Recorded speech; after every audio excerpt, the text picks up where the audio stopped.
Hey everyone, it's Glenny, and today I'll be telling you 4 reasons why you should read Isaac Asimov's Caves of Steel.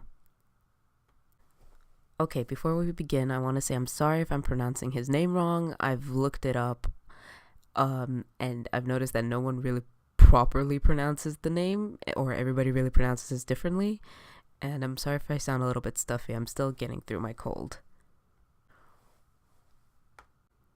Reason number 1. It's OG sci-fi. So, for people that aren't really aware, Isaac Asimov is considered one of the top sci-fi writers.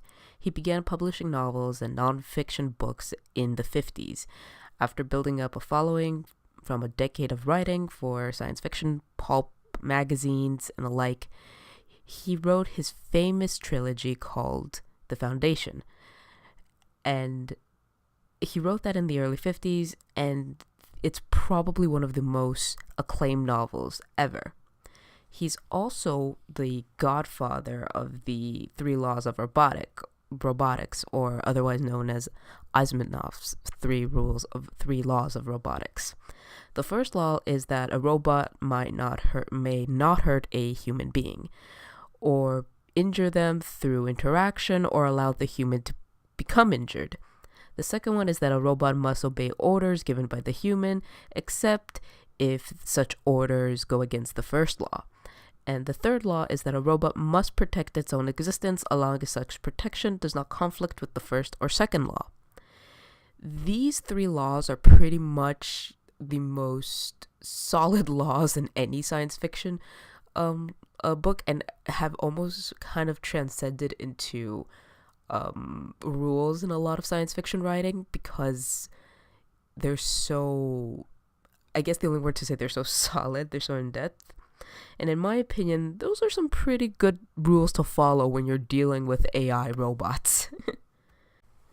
Second reason, it's a mystery novel. So we follow Elijah Bailey and R. Daniel Olival, 2 cops working a murder case. That's it. Well, there's a lot more having to do with politics and the sensitive nature of AI and intergalactic politics and the weird but very interesting nature of humanity at this point in the future, and the very, very dark but very, very complex and interesting class system that they have. But anyway, the reason why I say it's a great way, this is a reason to read it, is because it's a great way to enter into science fiction. A lot of people might be turned off by the whole mindset of it being sci-fi, or might think it might be too sci-fi, but having something very nice and very interesting like a mystery novel be the core crux of it is very good, I feel, for bringing in new readers and kind of making it seem more friendly to people who haven't really dived into the science fiction genre. Reason number 3, retro future. One thing I really like about this book, and in general a lot of sci-fis from the 50s and the 60s, is seeing how people from that era imagined the future.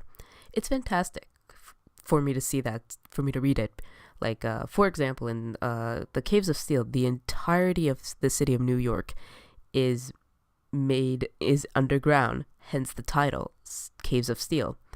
The robots that they have are AI, meaning they can think from themselves, but they are used mostly as hard labor or middlemen, or like running men, or like basically low menial jobs, even though they have fully functioning robotic brains.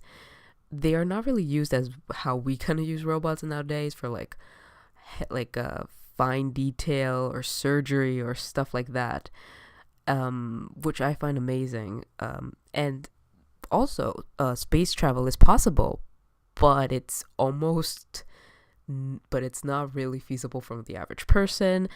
Humans have colonized other planets, but no one really likes the people that are from the other planets. To me, that's just fascinating, and I feel like just seeing how these people imagined the future is insane. They imagined that we would have flying cars up to this point, but couldn't really find a better way for us to get our mail, which to me is just very interesting and very telling of what people really thought humanity's more important matters would be. Reason number 4, the concept of humans and robots coexisting. In this world, in the world of Caves of Steel, humans and robots are already coexisting, or rather, not really. Robots are used as forced labor and low menial jobs and are generally looked down upon. The humans feel threatened by the robots because they see themselves as inferior to the robots. And in general, robots who have been in their world are very non-humanoid. They're very much the classic boxy robots.